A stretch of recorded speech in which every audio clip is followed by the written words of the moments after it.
Hello everyone, this is Satyam and welcome to English भी Satyam. My dear friends, I hope कि आप सभी लोग स्वस्थ होंगे और अपनी स्टडीज़ में पूरी डेडिकेशन और कमिटमेंट के साथ इंगेज्ड होंगे। माय डियर फ्रेंड्स, इस वीडियो में हम करने वाले हैं frequently asked idioms in SSC exams as well as in other exams like defence और बैंकिंग एग्ज़ाम्स। सो दोस्तों, हम इसमें क्या करने वाले हैं, जो मोस्ट रिपीटेड ईडियम्स हैं, राइट, जो एग्ज़ाम में ऐसी ईडियम्स हैं जो मोस्ट रिपीटेड है, फ्रिक्वेंटली पूछी गई हैं, उनकी बात करेंगे।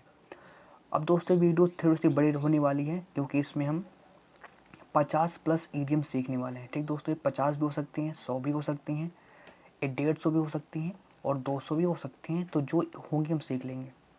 तो जो आपका एग्ज़ाम लगा है एसएससी सीजीएल का, ठीक है, जो बस जस्ट होने वाला है सितंबर अक्टूबर मंथ में, तो उसके लिए ये वीडियो बहुत ही हेल्पफुल रहने वाली है। ठीक है, जो जिसने पढ़ा है पहले से उनके लिए रिवीजन का सेशन है, समझ लीजिए। और जो पहली बार पढ़ रहे हैं, जिनको कम समय में एक वैल्यूएबल कंटेंट चाहिए, तो उनके लिए बेहतर है। ठीक है, तो आप वीडियो को लास्ट तक देखिएगा। ठीक है, तो सीधा हम डिट्टो पॉइंट टू पॉइंट बात करेंगे, कोई बकवासबाजी नहीं करेंगे। तो चलिए हम वीडियो को स्टार्ट करते हैं। तो दोस्तों, आज की हमारी क्लास का जो पहला ईडियम है, आज की दोस्तों हमारी क्लास का जो पहला ईडियम है, ठीक दोस्तों, वो हमारा क्या है, वो दोस्तों हमारा है गिफ्ट ऑफ द गैब। गिफ्ट ऑफ द गैब, गिफ्ट ऑफ द गैब। चलिए ध्यान से समझने का प्रयास करेंगे कि गिफ्ट ऑफ द गैब, इसकी मीनिंग क्या होती है दोस्तों, समझने का प्रयास करते हैं। तो गिफ्ट ऑफ द गैब, इसका दोस्तों मतलब क्या होता है, इसका मतलब दोस्तों होता है ability, ability to speak, ability to speak eloquently, ability to speak eloquently. कहने के सेंस है एक वाक्पटुता होना, मतलब उसके ज़बान पर सरस्वती बैठी हुई है। मतलब कहने का सेंस ये है कि वो बात करने में क्या है, बहुत ही इलोक्वेंटली, बहुत ही परसुएसली बात करता है। मतलब किसी को अपनी बात से रिझा लेता है, उसे बोलते हैं गिफ्ट ऑफ द बैग। जैसे हमने बोला he has the gift of the bag, मतलब उसके अंदर क्या है, एक बात करने की बहुत अच्छी एबिलिटी है, बहुत अच्छी कला है। ठीक है, वह बहुत ही परसुएसली बात कर सकता है। तो गिफ्ट ऑफ द बैग means ability to speak eloquently और परसुएसिवली। ठीक दोस्तों, बात क्लियर। चलिए बात करते हैं अपने दूसरे ईडियम की। दूसरा दोस्तों ईडियम है, हमें ध्यान से दोस्तों समझना है। दूसरा दोस्तों ईडियम है spill the beans. Spill the beans, सभी स्टूडेंट्स को ट्राई करना है कि इसकी दोस्तों मीनिंग क्या होगी, spill the beans, spill the beans. ठीक दोस्तों, चलिए सभी स्टूडेंट ट्राई करेंगे स्पिल द बीन्स। अब जैसे दोस्तों बीन्स मतलब क्या होता है, बीन्स मतलब होता है कोई, मान लो छोटे छोटे क्या हैं, अंकुर हैं, बीज हैं, उनको आपने क्या कर दिया, वो एक बॉक्स में रखे हैं, उनको आपने स्पिल कर दिया, बिखेर दिया। क्या कर दिया, बिखेर दिया, बिखेर दिया। वैसे मान लो दोस्तों इस बॉक्स में एक व्यक्ति था जिसने कुछ सीक्रेट चीज़ें रखी थी ना, पैसे रखे थे, कुछ इंपॉर्टेंट डॉक्यूमेंट्स रखे थे सीक्रेटली, और कोई आया इसे उठा कर फेंक दिया कहीं यहाँ पर, कहीं यहाँ पर। और कुल लोग खड़े थे, क्या कर रहे थे, कुल लोग खड़े हुए थे, मतलब उसके किसी व्यक्ति के सीक्रेट को आपने खोल दिया सबके सामने। समझ गए दोस्तों। तो इसका मतलब क्या दोस्तों होता है, इसका मतलब होता है सीक्रेट को रिवील करना। इसका दोस्तों मतलब क्या होता है, इसका मतलब होता है रिवील अ सीक्रेट। इसका दोस्तों मतलब क्या होता है, reveal a secret. Reveal a secret यानी भेद खोल देना, क्या कर देना, भेद खोल देना, रिवील अ सीक्रेट कर देना। उसे दोस्तों क्या बोलते हैं, स्पिल द बीन्स बोलते हैं। क्या बोलते हैं, स्पिल द बीन्स बोलते हैं। ठीक दोस्त, बात क्लियर। चलिए आगे दोस्तों मूव करते हैं, बात करते हैं अपने तीसरे ईडियम की। तीसरा दोस्तों हमारा ईडियम है break the ice. Break the ice, चलिए break the ice, break the ice. चलिए दोस्तों समझने का प्रयास करते हैं कि ब्रेक द आइस, इसका मतलब दोस्तों क्या होता है, समझने का प्रयास करते हैं। ब्रेक द आइस, अब एक आइस रखी हुई थी, आइस, आइस मतलब जानते हो ना, बर्फ़ का एक रखा था यहाँ पर पीस, टुकड़ा बड़ा सा, और कई लोग खड़े थे, उन्होंने कहा यार चलो इसको तोड़ते हैं। मतलब कह रहे थे सभी कि मैं तोड़ूंगा, मैं तोड़ूंगा, मैं तोड़ूंगा, मैं तोड़ूंगा, मैं तोड़ूंगा, लेकिन कोई तोड़ने के लिए आगे नहीं बढ़ रहा था। कोई तोड़ने के लिए आगे नहीं जा रहा था, ठीक है। लेकिन भाई साहब एक व्यक्ति था जिसने कहा मैं ही तोड़ूंगा यार, जाके सबको बोलने दो, मैं ही तोड़ूंगा जाके। तो हो गया, तोड़ दिया। तो कहने का सेंस ये है कि कोई व्यक्ति है जो किसी काम को पहली बार करता है, यानी वो कर देता है, किसी का वेट नहीं करता, वो काम को क्या कर देता है, मतलब शुरुआत करना, तोड़ने की शुरुआत करना। जब वो तोड़ने चला गया तो उसको देख कर ये भी चलेगा, ये भी चलेगा, ये भी चलेगा, ये भी चलेगा, मतलब सब ने तोड़ना स्टार्ट कर दिया। समझ गए बात ना। तो कहने का सेंस क्या हुआ, कहने दोस्तों सेंस हुआ किसी काम को शुरू करना, किसी काम को करना शुरू करना, इनिशिएट समथिंग। ठीक दोस्तों, इसकी दोस्तों मीनिंग क्या होती है, इनिशिएट समथिंग, मतलब किसी काम को करना शुरू करना, इनिशिएट समथिंग। ठीक दोस्तों, एक और दोस्तों मीनिंग होती है, इसे सेम बात ले लेते हैं कि मान लो किसी टॉपिक पर बात करना है, किसी टॉपिक पर बात करना है। या जैसे दोस्तों मान लीजिए हमारे घर गांव में क्या होता है कि कुछ फंक्शन होता है, जैसे आपने सुना होगा, तो महिलाएं इकट्ठा होती है गाना गाने के लिए, राइट। अब मान लो 4-5 महिलाएं इकट्ठा हुई, तो उनमें सभी शांत बैठे हुई हैं, कोई कह रहा है तुम गाओ, कोई कह रहा है तुम शुरुआत करो, कोई कह रहा है तुम शुरुआत करो। तो एक ने किया, लाओ यार मैं ही शुरुआत करता हूँ, लाओ let me break the ice, ठीक है। तो टू स्टार्ट अ कन्वर्सेशन, मतलब बातचीत स्टार्ट करना, to start a conversation, to start a conversation. इसको दोस्तों इस प्रकार लिख सकते हैं, मान लीजिए आप किसी के साथ गए हैं डेट पर, ठीक है। मान लीजिए आपकी शादी किसी से फिक्स हुई, आपने उसे पहली बार मिलने गए, आप दोनों शांत बैठे हो, आपने कॉफ़ी मंगा ली, चाय मंगा ली, चाय भी पी ली, लेकिन यार बात स्टार्ट नहीं कर रहा कोई। तो क्या करोगे, तो आप कहोगे सर मैं ही करता हूँ, I will break the ice, मतलब टू स्टार्ट अ कन्वर्सेशन, मतलब बातचीत शुरू करना। तो किसी चीज़ को स्टार्ट करना, उसे दोस्तों क्या बोलते हैं, ब्रेक द आइस बोलते हैं। ठीक दोस्त, उसे क्या बोलते हैं, उससे ब्रेक द आइस बोलते हैं। अब दोस्तों बात करते हैं आगे। तो क्लियर बात, ब्रेक द आइस समझ गए ना बहुत ही आसानी से, अब इस एग्जाम में आप कर जाओगे, कभी भूलोगे नहीं। अब बात करते हैं चौथे ईडियम की। ठीक दोस्तों, चौथा ईडियम है cry over spilt milk, cry over spilt milk, spilt milk. चलिए सभी स्टूडेंट ट्राई करेंगे, इसकी मीनिंग दोस्तों क्या होगी, क्राई ओवर स्पिल्ट मिल्क। बहुत इजी है ना, बहुत इजी क्या है कि जैसे मान लो स्पिल्ट मतलब होता है बिखर गया, ठीक है। तो जो बिखरा, जैसे मान लीजिए दूध गिर गया, बिखर गया, अब इस पर रो रहा हो यार कि दूध बिखर गया, तो क्या वो दूध फिर से वापस आ जाएगा, ठीक है, नहीं वापस आएगा ना। कहने का सेंस है वो ख़राब हो गया। तो कहने का सेंस ये होता है किसी जो चीज़ वापस नहीं हो सकती उस पर रिग्रेट करना, जो चीज़ वापस नहीं हो सकती उस पर क्या करना, उस पर रिग्रेट करना, उस पर क्या करना, रिग्रेट करना। क्राई ओवर स्पिल्ट मिल्क, ठीक है। जैसे बोलते ना कि अब पछताए होत क्या जब चिड़िया चुग गई खेत, मतलब जब कोई चीज़ डिस्ट्रॉय हो गई तो उस पर बिना फालतू के पछताना क्या है, बिल्कुल गलत है। तो मुझे लगता है बहुत ईजीएस्ट है, ओके। इसे एक्सप्लेन करने की मुझे लगता है कोई आवश्यकता नहीं है, ठीक है ना। चलिए बात करते हैं पांचवें दोस्तों वर्ड की, पांचवें ईडियम की। दोस्तों हो गया 4, अब बात करते हैं पांचवें ईडियम की। पांचवा दोस्तों ईडियम क्या है, पांचवा दोस्तों ईडियम है बरी दी हैचेट, बरी दी हैचेट, बरी दी हैचेट। चलिए समझने का प्रयास करते हैं कि बरी दी हैचेट, इसकी दोस्तों मीनिंग क्या होती है, बरी दी हैचेट। अब दोस्तों देखिए इसमें एक शब्द है बरी, बरी मीन्स दोस्तों क्या होता है। एक चीज़ दोस्तों मुझे आप पहले ही बताना चाहिए था कि ईडियम्स जो होते हैं उनको हम शब्दों से उनकी मीनिंग नहीं निकालते, उनके हम शब्दों से मीनिंग नहीं निकालते हैं। जैसे इसकी बात करते हैं तो बरी मीन्स होता है दफनाना और हैचेट मीन्स होता है कुल्हाड़ी। तो किसी कुल्हाड़ी को दफनाना नहीं दोस्तों। अब क्या इसकी मीनिंग किसी कुल्हाड़ी को दफनाना है, नहीं, इसकी एक फिक्स ईडियम, इसकी एक फिक्स मीनिंग है। तो जो ईडियम्स होती हैं उनकी क्या होती है, फिक्स मीनिंग होती है। तो बरी दी हेडेज मीन्स होता है forget past quarrel, forget past quarrels, मतलब पुरानी बातों को, पुराने झगड़ों को, पुराने विवादों को भूल जाना। Forget past quarrels, forget forget past quarrels, उसको क्या बोलते हैं, बरी दी हैचेट। अब इसको दोस्तों कैसे याद करोगे, मान लीजिए आपने किसी कुल्हाड़ी से किसी को मारा था, ठीक है, और वो कुल्हाड़ी जब जब आप सामने कुल्हाड़ी रखी है, तो जब जब आप उसे देखोगे तो क्या हो जाएगा, आप थोड़ा, आपके अंदर थोड़ा सा इरिटेशन आ जाएगी कि इस चीज़ मैंने उसको मारा था। लेकिन आपने क्या किया, आपने उस गलती को भुला दी और आपने उस कुल्हाड़ी को ले गए, आपने दफना दिया कि जाओ आज से मैं भूल जा रहा हूँ सभी बातों को, अब मैं आगे बढ़ूँगा, ठीक है, आई विल मूव ऑन। तो बरी दी हेटेड मीन्स क्या होता है, फॉरगेट पास्ट क्वारल्स, पुरानी बातों को, पुराने विवादों को खत्म कर देना, ठीक है, सुलह कर जाना, ठीक है, कंसिलिएट कर जाना। चलिए दोस्त बात करते हैं अपने सिक्स्थ ईडियम की। ठीक दोस्तों, हमारा छठा ईडियम है, ध्यान से देखेंगे सभी। A snake in the grass, a snake in the grass, a snake in the grass. सभी लोग ट्राई करेंगे कि इसकी मीनिंग क्या होगी। बहुत ही ईजी है, समझने का प्रयास करेंगे। अ स्नैक इन द ग्रास, ठीक है, इसका मतलब दोस्तों होता है अ सीक्रेट इनेमी।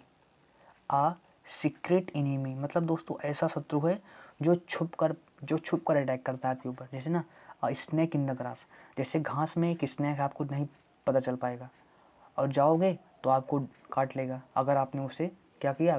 अगर मान लीजिए आपका पैर उस पर पड़ गया तो ज़रूर आपको डंक मार देगा। तो कहने का सेंस ये है कि जो सीक्रेटली आप पर अटैक करता है ना, पीठ पीछे अटैक करता है, उसको बोलते हैं a snake in the grass. A snake in the grass, उसे दोस्तों क्या बोलते हैं, a snake in the grass. Simple सी बात है। ठीक दोस्तों, चलिए अब आइए आगे मूव करते हैं। बात करते हैं अपने सेवंथ वर्ड की। ये दोस्तों हमारा होगा अब सेवंथ ईडियम्स। सेवन दोस्तों ईडियम है to turn a deaf ear, to turn a deaf ear, to turn a deaf ear. सभी ट्राई करेंगे कि इसकी दोस्तों मीनिंग क्या होती है। To turn a deaf ear, deaf मतलब क्या होता है, डेफ मतलब होता है मतलब क्या हो जाना, डेफ हो जाना। डेफ मतलब कहने का सेंस ये है, मान लीजिए कोई आपसे कह रहा है भाई ये काम कर दो यार, मेरी बात आप सुनी नहीं, मतलब आप क्या बन चुके हैं, बहरे बन चुके हैं बिल्कुल। तो आप किसी की बात को इग्नोर कर रहे हैं। क्या कर रहे हैं, किसी की बात को इग्नोर कर रहे हैं, मतलब आज्ञा का पालन आप नहीं कर रहे हैं। ठीक है, तो आप क्या बोल सकते हो, आप किसी को डिसओबे कर रहे हो। डिसओबे मतलब अवज्ञा कर रहे हो ना, आप उसे इग्नोर कर रहे हो। डिसरिगार्ड मतलब उसको सम्मान नहीं दे रहे हो ना। जैसे होता है ना, कुछ लोग बात को सुनते नहीं। जैसे कोई व्यक्ति कह रहा है कि आप ये कर दो, सुनता नहीं है ना, डिसरिगार्ड कर देता है, इग्नोर कर देता है, रिफ्यूज टू ईल्ड कर देता है ना, जो मानने से स्वीकार कर देता है, उसे दोस्तों बोलते हैं to turn a deaf ear. To turn a deaf ear, okay. Disobey करना या डिसरिगार्ड करना। ठीक दोस्तों, बात क्लियर। चलिए बात करते हैं दोस्तों अपने आठवें दोस्तों वर्ड की, आठवें ईडियम की। और दोस्तों आठवां ईडियम है see eye to eye. See see eye to eye, see eye to eye मतलब आँख से आँख में देखना, मतलब बिल्कुल सी eye to eye. See eye to आई, अगर आप आँख से आँख किसी से मिलाते हैं, इसका मतलब क्या हुआ, इसका मतलब ये हुआ ये आप क्या हैं, एक दूसरे से एग्री हैं। Agree with each other, agree with each other, आप क्या हैं, एक दूसरे से बहुत ही सहमत हैं ना, एक दूसरे से क्या है, सहमत हैं। जैसे देखो जिस व्यक्ति से आप सहमत नहीं होंगे उससे आप आँख मिलाएंगे नहीं।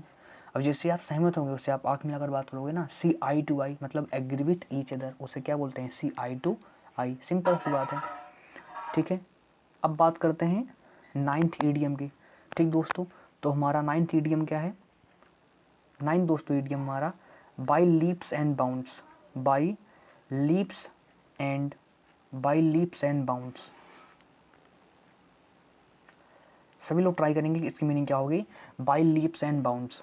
ठीक है, तो बाई लीप्स एंड बाउंड्स तो होता है very quickly, very rapidly, very rapidly या क्विकली, मतलब कहने का सेंस ये है बहुत तेज़ी से विकास करना। ओके, जैसे he is progressing by leaps and bounds means he is progressing, he is flourishing very quickly, बहुत तेज़ी से विकास करना, बहुत तेज़ी से बढ़ना, उसे बोलते हैं by leaps and bounds. By leaps and bounds, clear बात, बाई लीप्स एंड बाउंड्स। चलिए बात करते हैं अपने 10वें ईडियम की। सभी लोग ध्यान से देखिएगा, cost and arm and a leg. Cost cost and arm and a leg, cost and arm and a leg. चलिए सभी को बतानी है कि इसकी मीनिंग क्या होगी, cost and arm and a leg. ठीक है, कॉस्ट मतलब किसी चीज़ की मूल्य है, उसे अपना हाथ भी दे दो, उसे अपना पैर भी दे दो। मतलब सोचो, अगर आप अपना हाथ भी दोगे, अपना पैर भी दे दोगे, सोचो कितना एक्सपेंसिव है। अगर आपका हाथ ले लीजिए, आपका पैर ले लीजिए, कितना एक्सपेंसिव है ना, कितना एक्सपेंसिव होगा, आप चल नहीं पाएंगे, आप कुछ कर नहीं पाएंगे। तो कोई चीज़ क्या है, वेरी एक्सपेंसिव है, क्या है, बहुत ही एक्सपेंसिव है, वेरी एक्सपेंसिव, बहुत ही कॉस्टली है, उसे तो क्या दोस्तों बोलते हैं, उसे बोलते हैं very expensive. Cost and arm and the leg. मतलब जिसको आप खरीदोगे ना तो आपको पैर भी देना पड़ेगा, हाथ भी देना पड़ेगा। मतलब वो चीज़ सोचो कितनी वैल्यूएबल है। अगर कोई व्यक्ति अपना हाथ भी देने के लिए तैयार है, मतलब बहुत चीज़ क्या होगी, वो बहुत ही महंगी होगी, बहुत ही एक्सपेंसिव होगी। तो कॉस्ट एन आर मेंडल मतलब क्या होता है, जो चीज़ बहुत ही महंगी है, बहुत ही एक्सपेंसिव है। सिंपल सी दोस्तों बात है, राइट। चलिए आगे बात करते हैं। अब बात करते हैं अपने 11th ईडियम की। अब बात करते हैं प्यारे हमारे 11th ईडियम की। तो सभी लोग ध्यान से देखेंगे 11th ईडियम दोस्तों क्या है। चलिए तो 11 दोस्तों क्या, बीट अराउंड द बस। ठीक दोस्तों, बीट अराउंड द बस। चलिए सभी को ट्राई करना है कि बीट अराउंड द बस इसकी दोस्तों मीनिंग क्या होती है। बीट अराउंड द बस इसकी दोस्तों मीनिंग क्या होती है। ठीक है दोस्तों, बीट अराउंड द बस इसकी दोस्तों मीनिंग क्या होती है। ठीक दोस्तों, तो इसका दोस्तों मतलब क्या होता है, इसका दोस्तों मतलब होता है, जैसे दोस्तों कोई व्यक्ति होता है ना कि बात को घुमा फिरा कर बोलता है, वो डायरेक्टली बात करता ही नहीं है, वो बात को घुमा फिरा कर करेगा। ठीक है, जिसका मतलब होता है to talk indirectly. To talk indirectly इसका दोस्तों मतलब क्या होता है, टू टॉक इनडायरेक्टली। इनडायरेक्टली बात करना मतलब डायरेक्टली बात ना करना, पॉइंट टू पॉइंट बात ना करना, पॉइंट्स को अवॉइड करना, उसे बोलते हैं टू टॉक इनडायरेक्टली, यानी बात को घुमा फिरा कर बात करना। ठीक है, बात को घुमा फिरा कर बात करना, टू टॉक इनडायरेक्टली। ठीक दोस्तों, बात क्लियर है बात दोस्तों। तो बीट अराउंड द बस मतलब होता है जो बात को घुमा फिरा कर बात करता है इन अ सर्कमलोक्यूशन वे। ठीक दोस्तों, चलिए आगे दोस्तों मूव करते हैं। अब हमारा 12वां ईडियम दोस्तों क्या है, 12th। अब इसको समझने का प्रयास करते हैं दोस्तों क्या है, आ स्टोन्स थ्रो अवे। अगली ईडियम दोस्तों क्या है, आ स्टोन्स थ्रो अवे। आ स्टोन्स थ्रो अवे, ये बहुत ईजी है, आप इसे आसानी से याद कर जाएंगे। आ स्टोन्स थ्रो अवे इसकी दोस्तों मीनिंग क्या होती है, जैसे आप एक पत्थर लो और उसे आप फेंको। जैसे मान लीजिए किसी ने आपसे पूछा कि भाई आपके मामा जी का घर कहाँ है, तो आपने पत्थर उठाया फेंका और फेंक दिया और बताया कि यहीं है मेरे मामा जी के घर। तो पत्थर आप कितनी दूर फेंक पाओगे, जितनी आपकी फ्रीक्वेंसी होगी। मान लो 100 मीटर, ये तो मैंने बहुत दूर बता दिया, लेकिन जितना फेंक पाओगे आप, तो क्या 100 मीटर आपके घर मामा का घर होगा, हो भी सकता है। तो इसका मतलब होता है बहुत ही शॉर्ट डिस्टेंस। इसका मतलब क्या होता है, बहुत ही शॉर्ट डिस्टेंस। कोई चीज़ क्या है, एट अ शॉर्ट डिस्टेंस है। एट अ शॉर्ट डिस्टेंस मतलब बहुत ही कम दूरी पर स्थित है, at a short distance. Clear है, तो क्या दिखाता है, बहुत ही शॉर्ट डिस्टेंस को दिखाता है। क्या दिखाता है, ये बहुत ही शॉर्ट डिस्टेंस को दिखाता है। ठीक दोस्त, बात क्लियर। चलिए आगे मूव करते हैं। तो आ स्टोन्स थ्रो भी मतलब क्या होता है, एट अ शॉर्ट डिस्टेंस। बात करते हैं अपने ईडियम नंबर 13 की। 13 को दोस्तों समझने का प्रयास करते हैं। To be under the weather. To be under to be under the to be under the weather. चलिए समझने का प्रयास करते हैं कि इसकी दोस्तों मीनिंग क्या होती है। To be under the weather, to be under the weather, weather के नीचे होना। इसका दोस्तों मतलब क्या होता है, वेदर के नीचे होना। इसका दोस्तों मतलब क्या होता है, जैसे कुछ लोग कहते हैं कि आसमान में उड़ रहा है, मतलब बहुत ही ऊपर है। To be under the weather इसका दोस्तों मतलब होता है कि टू नॉट, ओके, इस प्रकार से बोल सकते हैं, not to feel well, not to feel well मतलब अच्छा महसूस न करना, नॉट टू फील वेल। कहने का सेंस ये है कुछ स्लाइटली इल महसूस करना। देखो कभी कभी दोस्तों हम फील कर रहे हैं ना कि मैं थोड़ा सा यार इल महसूस कर रहा हूँ, थोड़ा सा स्लाइटली इल लग रहा हूँ। ठीक है, उसे बोलते हैं to be under the weather, right. To be under the weather मतलब होता है अच्छा फील ना करना या थोड़ा सा इल महसूस करना, थोड़ा सा इल महसूस करना, उसे बोलते हैं to be under the weather, to be under the weather. ठीक है दोस्तों, चलिए बात करते हैं अपने 14th ईडियम की। इसको भी दोस्तों ध्यान से समझने का प्रयास करना। 14th दोस्तों हमारी ईडियम है leave leave no stone, leave no stone unturned. ठीक है। Leave no stone unturned, important idiom है, ध्यान से समझने का प्रयास करते हैं। लीव नो स्टोन अनटर्न्ड, कहने का सेंस ये है कि एक भी पत्थर ऐसा नहीं था जिसे आपने पलटा नहीं, जिससे आपने टर्न नहीं किया। अब इसका दोस्तों मतलब क्या हुआ?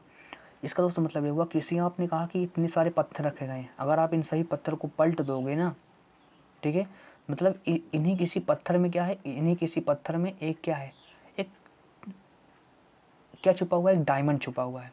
तो एक व्यक्ति आया, उसने जितनी पत्थर रखे गए थे सबको पलट के देखा, सबको पलट देखा। ठीक है, कहने का सेंस ये है किसी गोल को पाने के लिए हर संभव प्रयास करना। ठीक है, किसी गोल को अचीव करने के लिए क्या करना, किसी गोल को अचीव करने के लिए सारे एफर्ट्स मार देना ना। इसका मतलब होता है to make all possible efforts. इसका दोस्तों मतलब क्या होता है? इसका दोस्तों मतलब होता है to make all possible efforts, मतलब सभी संभव प्रयास आपने कर लिया किसी काम को करने के लिए, किसी काम को करने के लिए, efforts, right. To make all possible efforts मतलब बहुत सारी ईंटें थी, आपने सारी ईंटों को अनटर्न कर दिया। ठीक है, तो इसका मतलब क्या होता है, आपने किसी चीज़ को एग्जीक्यूट करने के लिए, उससे अच्छा करने के लिए ना, उसे आपने क्या कि किसी गोल को पाने के लिए आपने सारे संभव प्रयास कर डाले। To make all possible efforts, तो इसी दोस्तों बोलते हैं leave no stone unturned. Simple सी बात है, क्लियर हो गई बात ना। चलिए अब बात करते हैं अपने 15th ईडियम की। अब बात करते हैं अपने 15th ईडियम की, इसको दोस्तों ध्यान से देखिएगा। अब दोस्तों हमारा आ रेड लेटर डे, आ रेड लेटर डे तो बहुत ईजी होगा आप सभी के लिए। आ रेड लेटर डे, ठीक है, मतलब आ रेड लेटर डे, जैसे मान लीजिए आपको कहीं से एक रेड लेटर मिला, ठीक है, और उसमें लिखा था, उसमें क्या लिखा था आपने पढ़ लिया, और उसको पढ़ने के बाद आप बहुत खुश हो गए। इसका मतलब वो आपका दिन क्या होगा, वो आपका दिन समझ रहे, कुछ लोग समझ रहे होंगे मैं क्या कह रहा हूँ। ठीक है, तो इसका मतलब क्या हुआ, इसका मतलब हुआ कि बहुत ही स्पेशल दिन भाई, उस दिन आपका क्या हो गया, बहुत ही स्पेशल दिन हो गया। ठीक है, तो इसका मतलब क्या होता है, एन इम्पॉर्टेंट डे, वो आपके लिए बहुत ही इम्पॉर्टेंट डे है, बहुत ही क्या है, वो आपके लिए बहुत ही इम्पॉर्टेंट दिन है, वो आपके लिए क्या है, बहुत ही, ठीक है, बहुत ही क्या है, अ वेरी स्पेशल डे, वो आपके लिए बहुत ही स्पेशल दिन हो गया ना। आप हमेशा उसे याद रखोगे, हाँ कि इस दिन मेरा ये हुआ था, अ वेरी स्पेशल डे। ठीक दोस्तों, अ वेरी स्पेशल डे। ठीक दोस्तों, लेटर मतलब ज्वाइनिंग लेटर की बात कर रहा हूँ, ठीक है ना। और जिस दिन आपकी ज्वाइन लेटर आएगा स्पेशल डे नहीं होगा यार, तुम लोग गलत ही समझोगे, कैसे लोग आगे समझने का प्रयास करते हैं। ठीक है, अब बात करते हैं 16th ईडियम की। ठीक है, अब दोस्तों बात करते हैं 16th ईडियम की। 16 दोस्तों ईडियम है, ध्यान समझिएगा क्या है दोस्तों। अब लेते हैं in the same boat, in the same boat, in the same boat, in the same boat तो सिंपल है, in a same situation, in a same situation, किसी मतलब कोई आपके साथ है, आपके साथ उसी बोट में बैठा है सामान, तो जिस सिचुएशन में आप होंगे, जहाँ आप होंगे, जैसे नाव के बीच में वो भी है तो वो भी नाव के बीच, नदी के बीच में होगा, तो इन अ सेम सिचुएशन, किसी सेम सिचुएशन में होना, सिंपल सी बात है। समझ गए दोस्तों, उसे क्या बोलते हैं, उसे दोस्तों बोलते हैं इन द सेम बोट। ठीक है, और एक्चुअली अब दोस्तों जो एक सिचुएशन है आपकी ना, एक अनप्लीजेंट सिचुएशन है। कैसी सिचुएशन है, अनप्लीजेंट, डिफ़िकल्ट सिचुएशन है। जो आपकी सिचुएशन है कैसी है, डिफ़िकल्ट है। तो एक ही कठिन परिस्थिति में होना, मतलब सेम डिफ़िकल्ट सिचुएशन में होना, उसे बोलते हैं इन द सेम बोट। क्या बोलते हैं, उसे बोलते हैं in the same boat. Clear बात, तो इन अ सेम डिफ़िकल्ट या अनप्लीजेंट सिचुएशन। ओके डियर, चलिए आगे मूव करते हैं। अब बात करते हैं अपने 17th ईडियम की। अब बात करते हैं अपने 17th ईडियम की, और हमारा दोस्तों 17th ईडियम क्या है, by fits and starts, by fits and start, by fits and starts. चलिए आप सभी को ट्राई करना है कि इसकी दोस्तों मीनिंग क्या होगी, by fits and starts, by fits and starts. इसकी दोस्तों मीनिंग होती है इरेगुलरली, इरेगुलरली मतलब अनियमित रूप से, मतलब जो क्या होती है, अनियमित रूप से होती है, इरेगुलरली होती है, उसे दोस्तों क्या बोलते हैं, उसे दोस्तों बोलते हैं क्या, उसे दोस्तों बोलते हैं बाई फिट्स एंड स्टार्ट्स। क्या बोलते हैं, बाई फिट्स एंड स्टार्ट्स। ठीक है, जैसे हमने बोला this student comes to school by fits and starts, मतलब ये जो विद्यार्थी है ये स्कूल आता है बट अनियमित रूप से आता है, मतलब आता है फिर दिन गायब, फिर आता है फिर 2 दिन गायब, फिर आता है फिर 4 दिन गायब, उसे दोस्तों क्या बोलते हैं, इरेगुलरली बोलते हैं। सिंपल सी बात है, क्लियर बात। चलिए आगे दोस्तों मूव करते हैं। अब बात करते हैं 18th दोस्तों ईडियम की, और हमारी 18th ईडियम दोस्तों है क्या, at the drop of a hat, at the drop of a hat, drop of a hat, at the drop of a hat. ठीक, जैसे अब जैसे दोस्तों मान लीजिए कैसे समझो, जैसे मान लो एक हैट है और वो ड्रॉप हुई, ड्रॉप मतलब छूट गई, ड्रॉप मतलब छूट गई, और जब ड्रॉप छूट गई तो देखिए जैसे हमारे हाथ से कुछ चीज़ गिरती है तो हम उसको देखो अचानक से पकड़ लेते हैं ना, मतलब वो कैसा होता है, बहुत ही क्विकली, जैसे हमारे हाथ से पेन गिरी। और कभी कभी क्या होता है कि हम पेन को अचानक से पकड़ लेते हैं, तो जो काम इंस्टेंटली हो जाता है, क्या होता है, जो काम इंस्टेंटली हो जाता है, मतलब बिना कुछ सोचे विचारे हो जाता है, इंस्टेंटली एक काम होता है। और दूसरा होता है विदाउट एनी हेजिटेशन, मतलब बिना किसी हेजिटेशन के आपने वो काम कर दिया, without any hesitation, without any hesitation. ठीक है दोस्तों, तो इंस्टेंटली या विदाउट एनी हेजिटेशन उसे दोस्तों क्या बोलते हैं, at the drop of a hat. समझ गए ना, नहीं कोई काम बहुत ही इंस्टेंटली हुआ, आपने किसी काम करने में बिल्कुल भी ना आपने इंस्टेंटली कर दिया, जैसे मान लीजिए आपका कोई बोला और आपने उसका इंस्टेंटली जवाब दे दिया, ठीक है, तो उसका मतलब यही होता है कि at the drop of a hat, instantly क्या करना, किसी चीज़ को इंस्टेंटली करना। ठीक है दोस्तों, बात क्लियर। तो आशा करूँगा कि यहाँ तक आपने चीज़ों को अच्छे से समझा होगा। ठीक है, चलिए अब दोस्तों मूव करते हैं आगे। अब बात करेंगे अपने हम 19th ईडियम की, और दोस्तों हमारा 19th ईडियम क्या है, a hard nut to crack, a hard nut to crack, a hard nut to crack. समझने का प्रयास करते हैं कि दोस्तों इसकी मीनिंग क्या होती है। देखो दोस्तों, हार्ड मीन्स बहुत ही कठोर, एक ऐसा नट है, ऐसा नट है जो बहुत हार्ड है और जिसको तोड़ना क्या है, कठिन है। ठीक है, तो a very difficult task, a very difficult task to do, a very difficult task to do, मतलब कोई बहुत ही कठिन टास्क है जिसको करना क्या है, बहुत ही डिफ़िकल्ट है, बहुत ही हार्ड है। जैसे हमने कहा to crack, to crack a government job is a hard nut to crack this time, right, this time, और कह सकते हो to crack a government exam, okay, या to be a government officer, या to get a government job is a hard nut to crack, मतलब बहुत ही difficult हो चुका है आज के ज़माने में कोई सरकारी नौकरी का एग्ज़ाम क्रैक करना। ठीक है, a very difficult task to do. ठीक है, सिंपल सी बात है, a hard nut to crack. आगे दोस्तों मूव करते हैं, आई थिंक बहुत ईजीएस्ट होगा वो, आगे मूव करते हैं। अब दोस्तों बात करते हैं आगे, अगला दोस्तों हमारा है, ध्यान समझने का प्रयास करेंगे,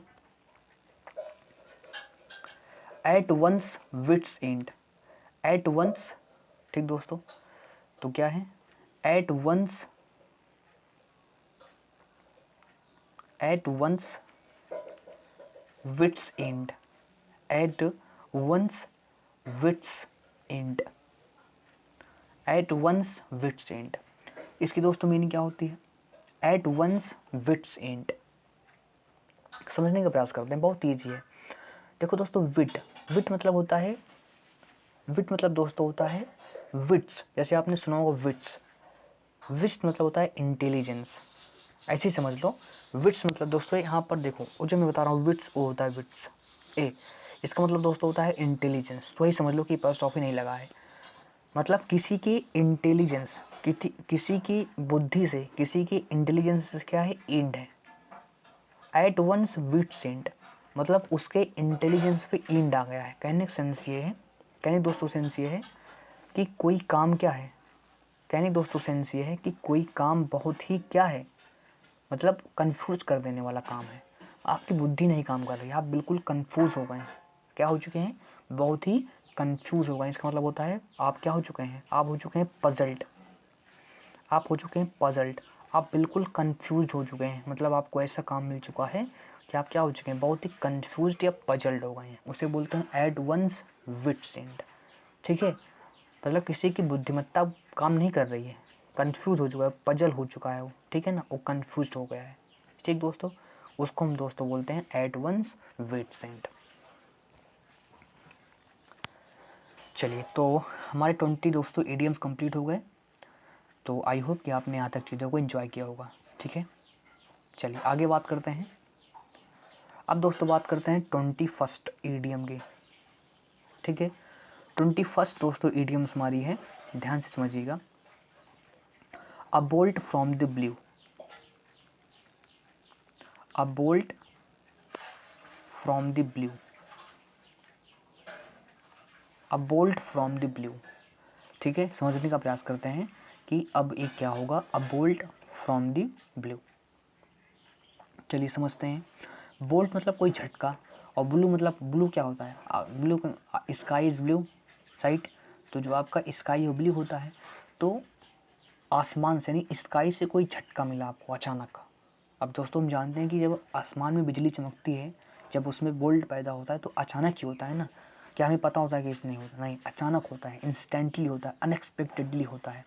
तो इसका मतलब होता है कि कोई ऐसी चीज़ जो आपके साथ कैसी हुई, जो आपके साथ अचानक हुई, और स्पेशली क्या थी, वो स्पेशली अनप्लीजेंट थी, स्पेशली क्या थी, अनप्लीजेंट थी।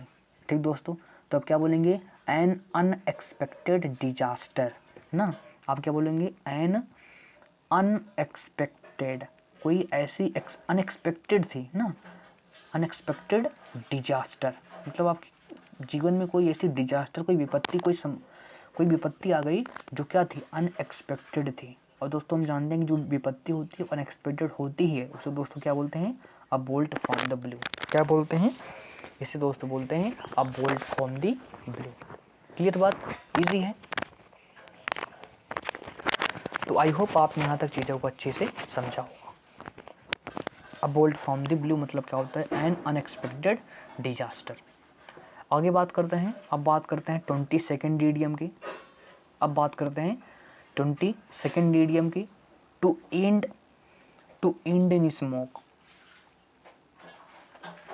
To end in smoke. चलिए समझने का प्रयास करते हैं कि इसकी दोस्तों मीनिंग क्या होती है। टू एंड इन स्मोक, ठीक है, समाप्त हो जाना, इन स्मोक, धुएं के रूप में।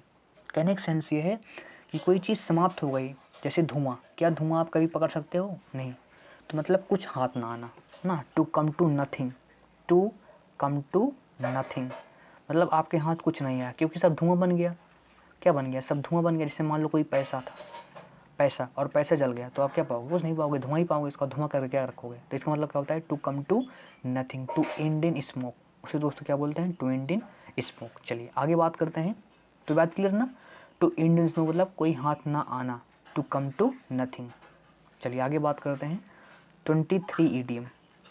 ठीक है, अब बात करते हैं अपने ईडियम नंबर 23 की।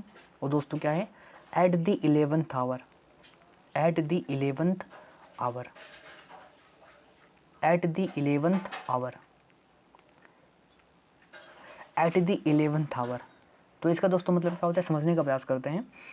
इसका दोस्तों मतलब होता है at the very last moment, eight the very last moment मतलब अंतिम क्षण में, अंतिम क्षण में। जैसे सिंपल सी बात है, जैसे दोस्तों 11th आवर चल रहा है, और मतलब किसी ने कहा कि आपको 12 घंटे में काम करके मुझे देना है 12 बजे से पहले, ठीक है, और 11th आवर चल रहा है। अब क्या करोगे, आप किसी काम को जल्दबाजी में तो करोगे ना, तो मतलब आपने कोई काम कर दिया, बहुत ही अंतिम मोमेंट में ला के दे दिया ना, वेरी लास्ट मोमेंट। तो एट द 11th आवर मतलब अंतिम क्षणों में कोई काम चल रहा है, तो अंतिम क्षणों में, at the very last moment, right. जैसे हमने क्या बोला, जैसे हमने बोला India won the world cup at the 11th hour ना, कि इंडिया जो वर्ल्ड कप जीती, कब जीती, बहुत ही अंतिम क्षणों में जीती ना। चलिए 24 बात करते हैं 24 की। 24 दोस्तों ईडियम हमारा है, to eat a humble pie, to eat a humble pie, to eat a humble pie. चलिए दोस्तों समझने का प्रयास करते हैं कि इसकी मीनिंग दोस्तों क्या होती है। टू ईट, हम्बल मीन्स दोस्तों होता है विनम्र, जो व्यक्ति बहुत ही जेंटल होता है, सबमिसिव होता है, मॉडेस्ट होता है। और पाई मीन्स कचौड़ी। ठीक दोस्तों, पाई मीन्स क्या होती है, कचौड़ी होती है। तो हम्बल कचौड़ी खाना, इसकी दोस्तों मीनिंग होगी नहीं, सिंपल सी बात है, क्योंकि ईडियम्स के हम शब्दों से मीनिंग नहीं निकालते, ईडियम्स की फिक्स मीनिंग होती है। और इसकी दोस्तों फिक्स मीनिंग क्या होती है? इसकी दोस्तों फिक्स मीनिंग होती है टू एक्सेप्ट डिफीट, हार को स्वीकार कर लेना, हार को, अपनी गलती को स्वीकार कर लेना। To accept defeat, to accept defeat यानी अपनी हार को स्वीकार कर लेना, ठीक है। जैसे मान लीजिए किसी ने आपको कहा था कि अगर मैं तुमको हरा दूंगा ना, तो मैं तुमको या कहते हैं, चलिए जैसे आपने किसी को कहा कि अगर तुमने मुझे हरा दिया, अगर तुमने मुझे हरा दिया मैं तुम्हें कचौड़ी खिलाऊंगा, मैं तुम्हें पार्टी दूंगा और पार्टी में तुम्हें कचौड़ी खिलाऊंगा, और उसने हरा दिया, तो उसने तुम्हें हरा दिया, तो आपने क्या किया? आपने हार को एक्सेप्ट किया और उसे कचौड़ी खवाई। To eat humble pie, to accept defeat यानी हार को स्वीकार कर लेना, अपनी गलती को स्वीकार कर लेना। समझ गए दोस्तों? सिंपल सी बात है। चलिए आगे दोस्तों हम बात करते हैं, अब बात करते हैं 25th ईडियम की, ठीक है। 25th दोस्तों ईडियम है through thick and thin, through thick and thin. चलिए सभी लोग प्रयास करेंगे कि क्या होगा, थ्रो थिक एंड थिन की भी दोस्तों मीनिंग क्या होगी, थ्रो थिक एंड थिन।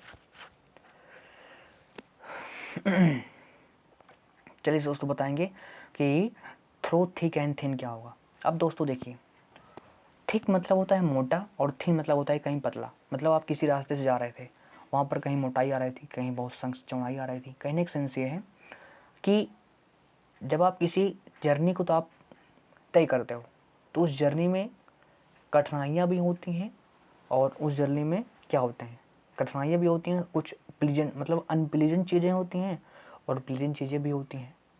तो कहने का सेंस है किसी भी परिस्थिति में, इसका मतलब क्या होता है, चाहे परिस्थिति अच्छी हो चाहे परिस्थिति बेहतर हो। जैसे मैंने कहा I will support you through thick and thin, मतलब कैसी भी परिस्थिति हो मैं तुम्हारी सहायता करूँगा, मैं तुम्हें सपोर्ट करूँगा। इसका मतलब क्या होता है? इसका मतलब होता है अंडर, ठीक है, अंडर ऑल सर्कमस्टेंसेस, मतलब किसी भी परिस्थिति में, अंडर ऑल सर्कमस्टेंसेस,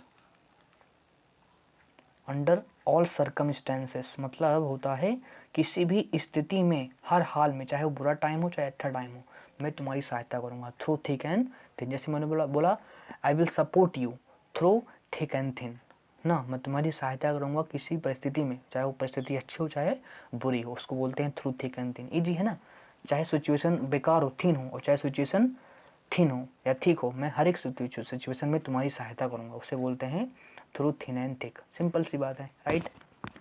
चलिए बात करते हैं 26th ईडियम की, ठीक है। तो आई होप आपने लास्ट ईडियम को बहुत ही प्रॉपरली अच्छे से सीखा होगा। अब दोस्तों बात करते हैं आगे, अगला दोस्तों ईडियम आ रहा है speak and span, speak and span, speak and span, ठीक है, स्पीक एंड स्पैन। तो बहुत ही ईजी दोस्तों ईडियम है, तो इसको सीखेंगे दोस्तों, प्रयास करते हैं कि क्या होगा।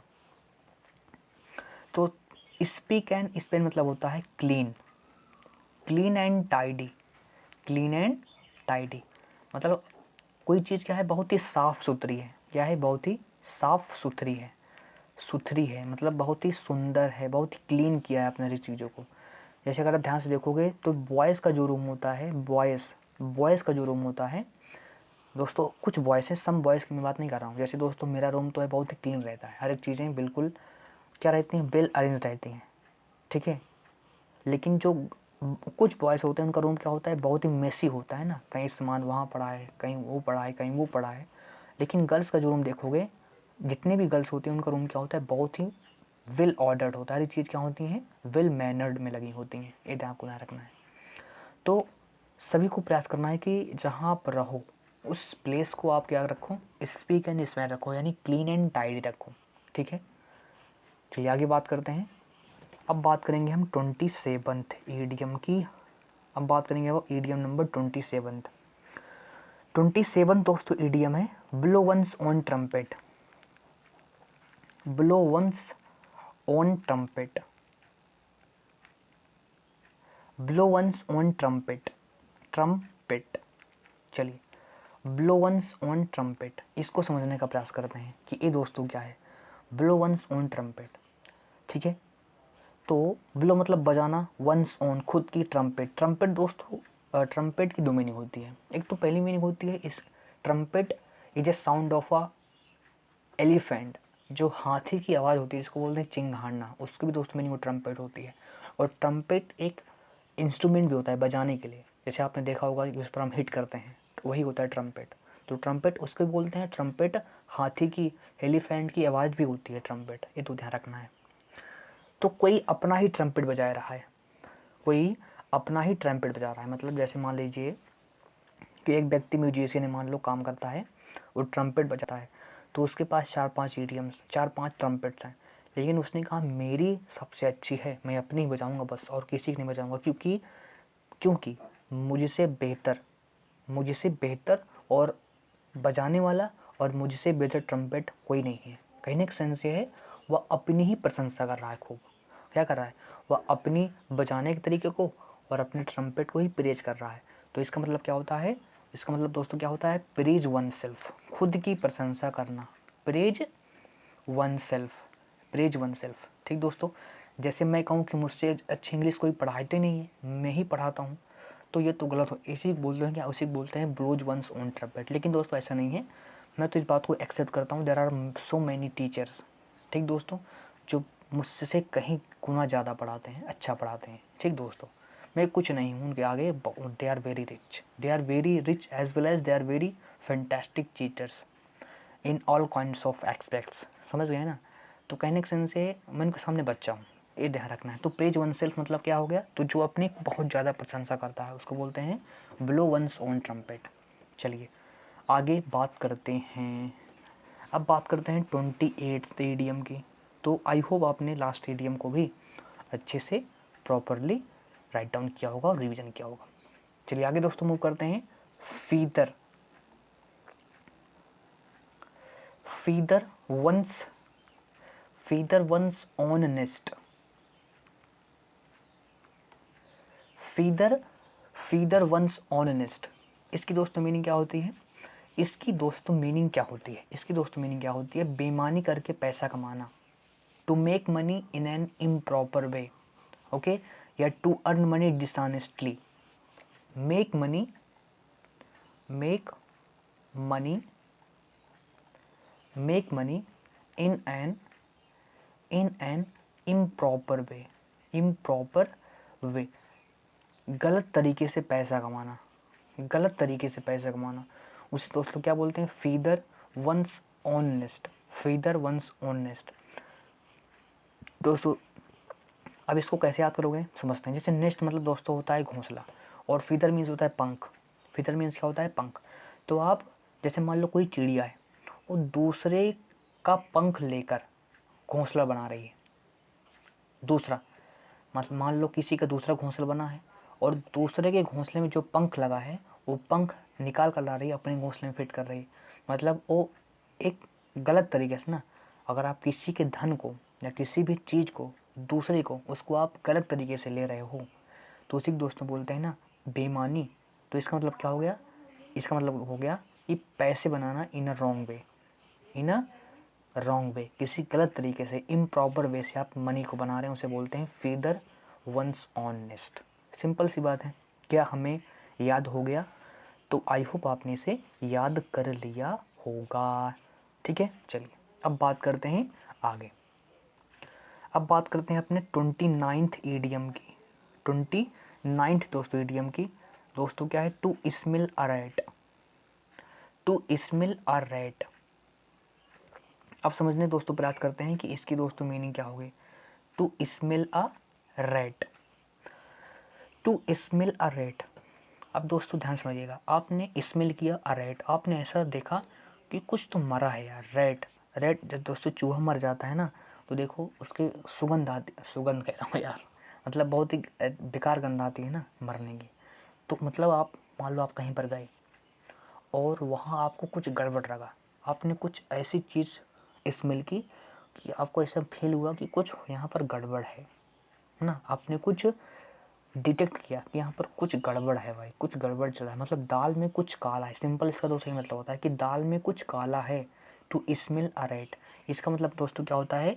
इसका मतलब दोस्तों होता है डिटेक्टेड समथिंग रॉन्ग। आपने कुछ गलत डिटेक्ट किया, डिटेक्टेड समथिंग रॉन्ग, आपने यार कुछ डिटेक्ट किया कि कुछ होगा यहाँ पर, मतलब कुछ गलत तो हुआ है, कुछ गलत होगा या होने वाला है। डिटेक्टेड समथिंग रॉन्ग ना, मतलब किसी पर संदेह करना, संदेह करना ना, उसे दोस्तों क्या बोलते हैं? To smell a rat, to smell a rat. Simple सी दोस्तों बात है, राइट। चलिए आगे दोस्तों बात करते हैं। अब बात करते हैं अपने ईडियम नंबर 30। चलिए हमारा 30 ईडियम्स पूरे हो गए। Be all years, be all years, आपको ट्राई करनी है कि इसकी दोस्तों मीनिंग क्या होती है। Be all years, be all years मतलब जितने कान हैं वो सभी कान आपने लगा दिए सुनने के लिए। मान लो कोई बहुत इंपॉर्टेंट खबर आ रही है, और देखो दोस्तों, अगर कोई इंपॉर्टेंट चीज़ होती है तो हम कान पास ले जाते हैं ना, हाँ बताओ भाई क्या हो रहा है, ठीक है। तो किसी चीज़ को बहुत ही ध्यान से सुनना, किसी चीज़ को बहुत ही ध्यान से सुनना, ओके। इसका मतलब दोस्तों क्या होता है? लिसन समथिंग अटेंटिवली, मतलब बहुत ही अटेंटिव होना, वेरी अटेंटिव, किसी को बहुत ध्यानपूर्वक सुनना, अटेंशन से सुनना ना। लिसन समथिंग अटेंटिवली, बहुत ही ध्यान से सुनना, उसको दोस्तों बोलते हैं we all ears, we all ears. Clear बात। चलिए अब आगे दोस्तों हम मूव करते हैं। अब बात करते हैं अपने 31st ईडीएम की। हमारा ईडीएम नंबर 31 आ गया। ईडीएम नंबर दोस्तों 31 है, once in a blue moon, once in a blue moon, once in a blue moon. चलिए सभी इंपॉर्टेंट देखेंगे दोस्त मेरे क्या होगा। Once in a blue moon, चलिए मतलब blue moon, once in a blue moon, तो कोई चीज़ आकाश में, कोई चीज़ स्काई में, ब्लू मतलब स्काई, स्काई क्या होता है? ब्लू होता है। तो स्काई में कोई चीज़ पहली बार आई है। स्काई में जैसे मान लो होता है ना कि बहुत दिन बाद चांद दिख रहा है यार ना, जैसे बोलते हैं ना कि तुम यार ईद के चांद हो गए हो, मतलब कहने का सेंस क्या है? कहने का सेंस ये होता है कि कोई काम, कोई भी चीज़ जो बहुत ही ना के बराबर होती है, मतलब बहुत ही कम होती है, वो मतलब बहुत ही कम होती है। क्या होती है? बहुत ही कम होती है, मतलब कभी कभार ही होती है। उसे दोस्तों हम बोलते हैं रेयरली, है ना, रेयरली एंड इनफ्रिक्वेंटली।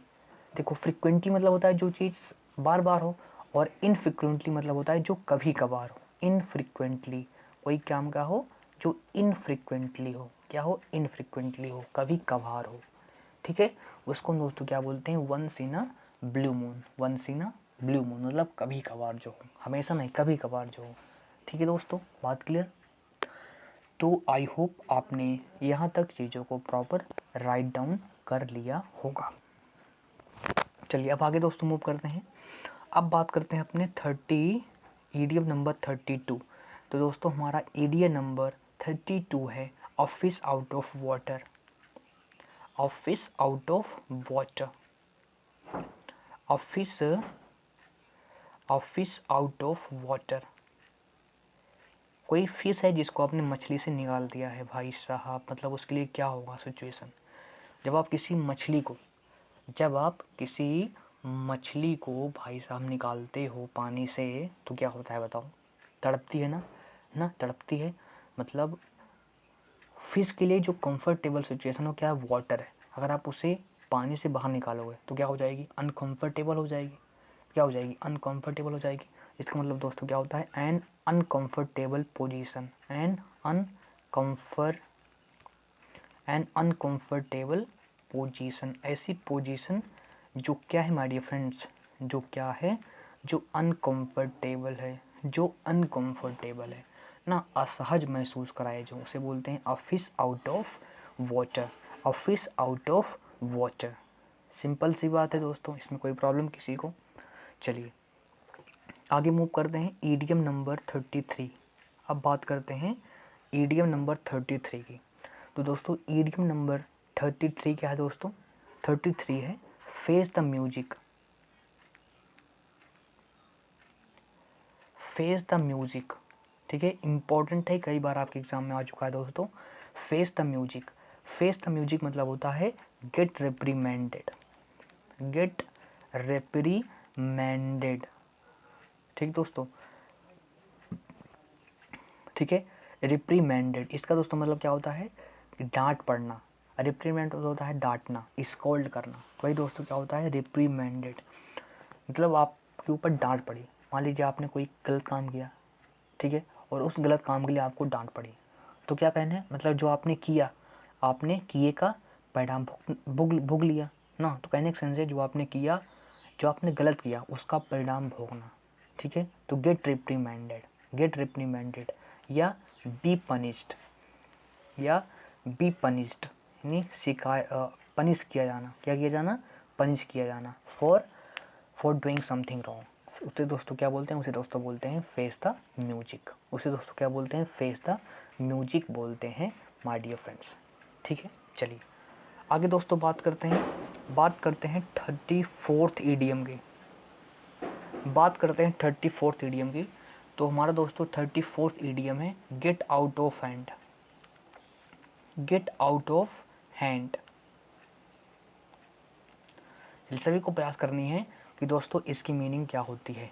सभी लोग बताएंगे कि इसकी दोस्तों मीनिंग क्या होती है। ठीक है, गेट आउट ऑफ हैंड। ठीक है, कोई चीज़ क्या हो गई, कोई चीज़ हाथ से बाहर हो गई, कोई चीज़ क्या हो गई, हाथ से बाहर हो गई। इसका मतलब दोस्तों होता है out of control, out of control, नियंत्रण से बाहर होना, नियंत्रण से बाहर होना, गेट आउट ऑफ कंट्रोल। ठीक है, इसका मतलब दोस्तों क्या होता है, आउट ऑफ कंट्रोल हो जाना, नियंत्रण से बाहर हो जाना। ठीक है, गेट आउट ऑफ कंट्रोल। ठीक है, क्लियर बात हो गई दोस्तों। चलिए अब बात करते हैं अपने 35th ईडीएम की। अब बात करते हैं अपने 35th ईडीएम की। और 35th दोस्तों ईडीएम है अ वाइल्ड गूज चेज, अ वाइल्ड गूज, अ वाइल्ड गूज चेज, अ वाइल्ड गूज चेज। ठीक है, सभी को प्रयास करना है कि इसकी दोस्तों मीनिंग क्या होती है, कि इसकी दोस्तों मीनिंग क्या होगी। ठीक है, अब दो ध्यान समझना। अब वाइल्ड, वाइल्ड मीन दोस्तों क्या होता है, वाइल्ड मीन्स होता है जंगली। और गूज मतलब दोस्तों क्या होता है, गूज मतलब दोस्तों होता है हंस या बतख। गूज मतलब दोस्तों क्या होता है, गूज मतलब दोस्तों होता है हंस या बतख। और चेज मतलब क्या होता है, पीछा करना। तो आप किसी जंगली बतख का पीछा कर रहे हो और आपने खूब पीछा किया और मान लो गायब हो गई। इसका मतलब क्या हुआ कि आपने जो पीछा किया, खुद दौड़ दौड़ उसका पीछा किया, चेज किया, तो व्यर्थ हो गया। कहने से जब आपने उसके पीछे चीज़ किया, अगर वो मिल जाता तो आपका दौड़ना क्या हो जाता, सफल हो जाता। आपका उसे सर्च करना, ढूंढना सफल हो जाता। लेकिन आप उसे नहीं पाए, वो भाग, क्योंकि जंगली है और जंगली जंगल में चली गई। तो इसका मतलब क्या होता है, इसका मतलब होता है अ फ्यूटाइल, अ फ्यूटाइल सर्च, अ फ्यूटाइल सर्च। इसका दोस्तों मतलब क्या होता है, इसका मतलब दोस्तों मतलब होता है अ फ्यूटाइल सर्च। कहने दोस्तों मतलब ये होता है कि सर्च किया लेकिन उसका कोई फ्यूटाइल मतलब व्यर्थ, यूजलेस मतलब वो यूजलेस, आपने निरर्थक प्रयास किया, आपने निरर्थक खोज की।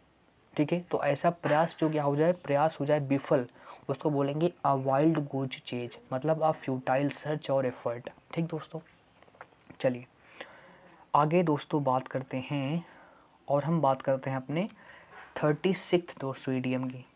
और हमारा दोस्तों 36th ईडीएम है क्या, a cock and bull story, a cock and bull story. चलिए, a cock and bull story तो आपने सुना होगा बहुत बार है। A cock and bull story मतलब एक कौवे और एक बैल की, बुल की कहानी। ठीक है, a cock and bull story. तो सिंपली इसका मतलब होता है a false story, a false story. कोई ऐसी स्टोरी क्या है, जो फॉल्स है। अ फॉल्स स्टोरी मतलब जिसमें ना कोई रीज़न है ना कोई लॉजिक है, बस ऐसे आप बता रहे हो बहाने के लिए। ठीक है, तो उसका मतलब दोस्तों बोलते हैं अ फॉल्स स्टोरी, कोई गलत कहानी, कोई मनगढ़ंत कहानी। ठीक दोस्तों, कोई मनगढ़ंत कहानी, अ कॉक एंड बुल स्टोरी, उसे दोस्तों क्या बोलते हैं, अ फॉल्स स्टोरी। ठीक है, कोई ऐसा आर्ग्यूमेंट, कोई ऐसा बहाना जो रीजनेबल ना हो, तो उसको बोलते हैं फॉल्ट स्टोरी। ठीक है, जैसे तो हमने बचपन में बहुत किया है ना, कि जैसे हम स्कूल हमने मिस कर दिया और अगले दिन गए तो हम बोलते हैं कि हमारी दादी मर गई, हमारी माई मर गई मतलब माई मतलब जो क्या है, ग्रैंड मदर है, वो ख़त्म हो गई। तो ऐसा हमारा हमारा पेट में दर्द था। तो क्या था, एक कॉक एंड बुल स्टोरी थी जो हम बनाते थे। ठीक है, चलिए अब बात करते हैं अपने 37th इडियम की। अब बात करते हैं अपने 37th इडियम की। दोस्तों क्या होगा 37 दोस्तों इडियम है maiden speech. Maiden speech, maiden, maiden. तो मेडन मतलब दोस्तों होता है फर्स्ट, तो इसका मतलब होता है फर्स्ट स्पीच, यानी किसी चीज़ की फर्स्ट, कोई किसी का फर्स्ट भाषण, फर्स्ट स्पीच, फर्स्ट स्पीच, उसको दोस्तों क्या बोलते हैं, उसको दोस्तों बोलते हैं मेडन स्पीच। उसको दोस्तों क्या बोलते हैं, मेडन स्पीच। जैसे दोस्तों मुझे याद है कि मैंने अपनी जो मेडन स्पीच दी थी, ठीक है, मैंने स्कूल में अपने, जब मैं स्कूलिंग में था मैंने 2 बार स्पीच दिया है इंग्लिश में। एक मैंने दिया था जब शायद 15 अगस्त पे या 26 जनवरी पर मैंने दिया था, इस पर दिया था। और एक बार मैंने दोस्तों दिया था वहाँ पर जब कृष्ण जन्माष्टमी होती है, उस दिन सेलिब्रेट करते हैं स्कूल में हमारे ना, तो तब मैंने दिया था। मतलब 2 बार मैंने दी थी। और जो मैंने पहला दिया था मतलब वो उतना अच्छा नहीं गया, लेकिन मैंने जो दूसरा दिया था वो थोड़ा सा अच्छा गया था। मेडन स्पीच क्या होती है, फर्स्ट स्पीच। तो दोस्तों वहाँ से मैंने एक चीज़ और सीखी कि जो चीज़ आपको नहीं आती उसे आप ट्राई तो करो, उसको आप करना तो शुरू करो। ठीक है, करते करते आप एक दिन बेहतर हो जाते हो।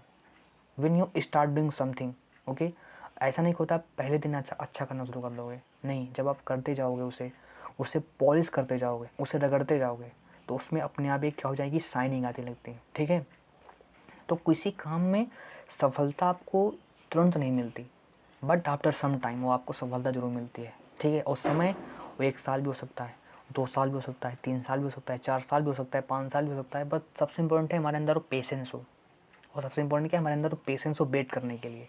ठीक दोस्तों, चलिए ये दोस्तों हमारा हो गया मेडन स्पीच। अब बात करते हैं आगे 38। ठीक है, तो इडियम नंबर 38 दोस्तों हम आ गए हैं to flog, to flog a dead horse. चलिए आप सभी को बतानी है कि इसकी दोस्तों मीनिंग क्या होती है। To flog a dead horse, ठीक है, फ्लॉग मीन दोस्तों होता है हाँकना। फ्लॉग मीन्स क्या होता है, हाँकना। और डेड हॉर्स मतलब आप एक, जैसे मान लो, जैसे जो तांगा आपने देखा होगा, तांगा, तांगा में आगे घोड़ा होता है, मान लो घोड़ा मर चुका है और उसी के ऊपर एक उसे हाँ करा के चल चल चल, तो भाई वो मर चुका है, कैसे चलेगा, वो मर चुका है तो कैसे चलेगा, इसका मतलब होता है कि उसका हाँकना क्या हुआ, खराब हो गया। तो कहने का सेंस ये है, अब वो हाँकेगा चलने के लिए, क्या वो चल सकता है किसी काम को, नहीं। तो कोई असंभव कार्य करना, मतलब आप सोच रहे हो कि एक मेरा मरा हुआ घोड़ा है, आप उसे चला दोगे हाँक के, नहीं। तो इसका मतलब दोस्तों होता है to try to do something impossible, मतलब किसी इम्पॉसिबल चीज़ को ट्राई करना, किसी असंभव काम को करने के लिए प्रयास करना। ठीक है, या कोई चीज़ ऐसी है जिसको नहीं बदला जा सकता, आप उसे बदलने का प्रयास कर रहे हैं ना। जैसे डेड हॉर्स है, अब जो मर गया वो मर गया, वो कभी वापस नहीं आ सकता, तो आप उसे जिंदा नहीं कर सकते ना। तो किसी अनअल्टरनेबल सिचुएशन को चेंज करने का प्रयास करना जो कि असंभव है। ठीक है, तो इसका मीनिंग दोस्तों क्या हो गई, try to do something, try to do something impossible, मतलब कोई चीज़ इम्पॉसिबल है उसे करने का प्रयास करना, try to do something impossible. और इसकी दूसरी मीनिंग क्या है, इसकी दूसरी मीनिंग क्या है, कोई कोई है अनअल्टरनेबल। ठीक दोस्तों, अनअल्टर अल्टर अनअल्टरनेबल, इसका दोस्तों मतलब क्या होता है, अपरिवर्तनशील, मतलब कोई चीज़ जो अपरिवर्तनशील है। ठीक है, आप उसे चेंज करने का प्रयास कर रहे हो ना, मतलब अनअल्टरनेबल मतलब अपरिवर्तनशील है, लेकिन आप उस पर एनर्जी वेस्ट कर रहे हो, किस लिए, ताकि वो परिवर्तित हो जाए। और वो क्या है, वो अपरिवर्तनशील है, कभी परिवर्तित नहीं हो सकती, कभी परिवर्तित नहीं हो सकती। ठीक दोस्तों, चलिए अब यहाँ दोस्तों मैं आपको 2 शब्द एक्स्ट्रा सिखाने जा रहा हूँ जो आपके एग्जाम में आता भी है। एक दोस्तों होता है अल्टर और एक दोस्तों होता है अल्टर। ठीक है, तो दोस्तों अभी जो हमने सीखा अल्टर अनअल्टर, वो किससे बना है, अल्टर से बना है। इसका मतलब दोस्तों होता है चेंज, बदलना।